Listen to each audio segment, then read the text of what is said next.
एक छोटा सा गांव था जहां घने जंगल के बीच एक पुरानी चक्की खड़ी थी। गांव वाले उस चक्की को भूतिया चक्की कहते थे।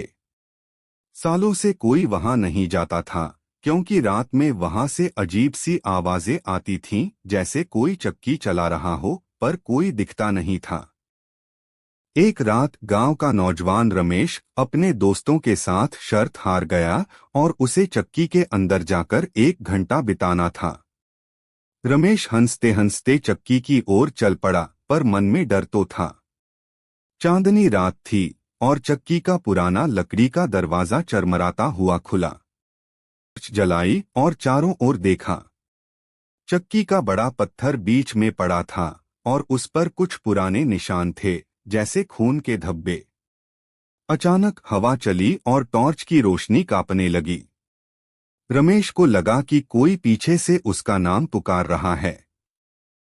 वह पलटा पर कोई नहीं था। तभी चक्की का पत्थर अपने आप घूमने लगा। रमेश का दिल जोर जोर से धड़कने लगा। उसने भागने की कोशिश की पर दरवाजा जैसे जाम हो गया था। तभी एक धुंधली सी साए जैसी आकृति चक्की के कोने में दिखी। एक औरत जिसके बाल बिखरे थे और आंखें लाल। उसने रमेश की ओर देखा और बोली, मेरी चक्की को छूने की हिम्मत कैसे की? रमेश डर से कांपने लगा। उसने हिम्मत करके पूछा, आप कौन हैं? साए ने जवाब दिया, मैं इस चक्की की मालकिन हूं। सालों पहले गांव वालों ने मुझे मारकर यहीं दफना दिया। अब ये चक्की मेरी है। रमेश ने माफी मांगी और वादा किया कि वह कभी वापस नहीं आएगा। साए ने उसे चेतावनी दी, जा और गांव वालों को बता दे कि मेरी चक्की को बख्श दे, वरना। उसकी बात पूरी होने से पहले ही दरवाजा खुल गया। रमेश भागता हुआ गांव लौटा और सबको सारी बात बताई।